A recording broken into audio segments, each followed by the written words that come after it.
এতগুলো আমরা 19,000-এর উপর, প্রায় 20,000-এর উপর ক্রস হতে যাচ্ছে এখন।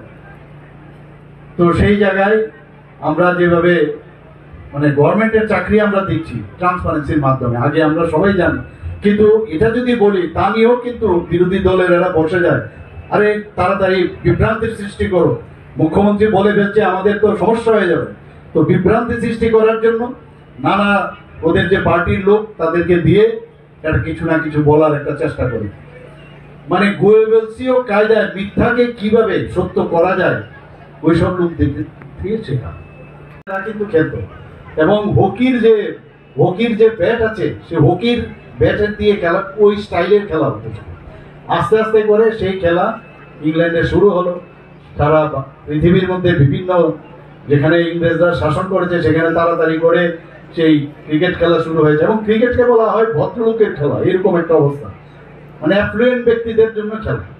কিন্তু এখন আমরা দেখছি সব যদি ট্যালেন্ট থাকে তাদের সুযোগ সুবিধা প্ল্যাটফর্ম দেওয়া হয়, এত ভালো ভালো প্লেয়ার তাদের যে ট্যালেন্ট সেটা সেই প্ল্যাটফর্মে তাদের মানে প্রকাশ করার সেই সুবিধা রয়েছে, সেটা দেখা হতো।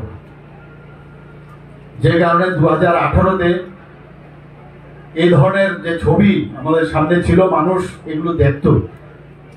2018-তে ভারতীয় জনতা পার্টির সরকার এখানে গঠন হয়েছে মাননীয় প্রধানমন্ত্রীজির কারণে।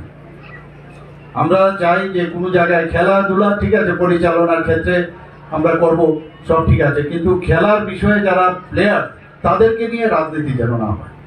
যার যেরকম ট্যালেন্ট আছে সেই ট্যালেন্টের মর্যাদা দেওয়া।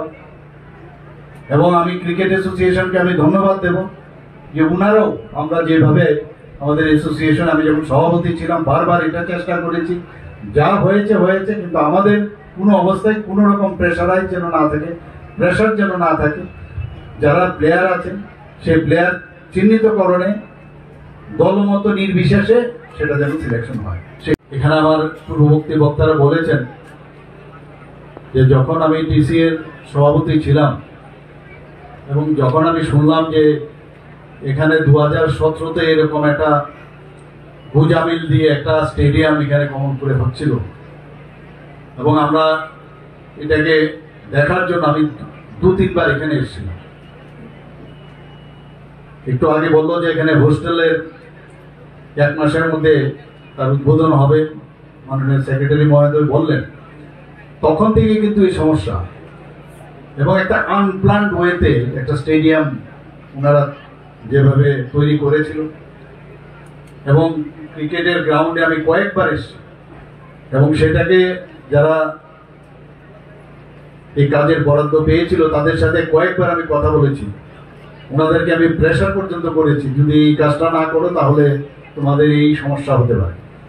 তো শেষ পর্যন্ত বর্তমান যারা ক্রিকেট অ্যাসোসিয়েশনে যুক্ত আছেন ওনাদেরকে আমি ধন্যবাদ দেব, শেষ পর্যন্ত সেটা উদ্বোধন হতে যাচ্ছে, এবং একটু আগে আমরা তার উদ্বোধনও করলাম। বলতে গেলে জায়গা থেকে মাটি আনতে হয়েছে এই মাঠ তৈরি করতে, তার জন্য মানে প্রপার যারা এই বিষয়ে জানে মাঠকে কিভাবে তৈরি করতে হয়। আমাদের ত্রিপুরারই এক ব্যক্তি আজকে এই বিসিসিআই একজন প্রধান, এই মাঠ তৈরি কিউরেটর আমাদের ত্রিপুরার একটা মেয়ে এখন সব মানে সর্বভারতীয় স্তরে অর্থাৎ বিসিসিআই এটা মানে বেস্ট কোচ হিসাবে এখন কাজ করছে।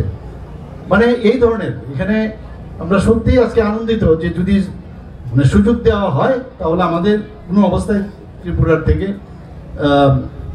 মানে খামতি নেই আমাদের ট্যালেন্টে। এবং 1697 সালে প্রথম অফিসিয়ালি ক্রিকেট খেলা শুরু হয়, আমরা অনেকে হয়তো বা জানি, আমি মনে হলো যে এটা বলা দরকার এখানে। এবং বিভিন্ন ফরম্যাটে টেস্ট ক্রিকেট খেলা হয় আমাদের, তাছাড়া ওয়ানডে ইন্টারন্যাশনাল, T20 ম্যাচ, এবং এখন তো IPL এর সাংঘাতিক অবস্থা। আগে তো খেলাধুলা মানে কি, আমাদের তো সময়ে তো আমরা যখন খেলাধুলা করতাম তো মনে হতো আর খেলাধুলা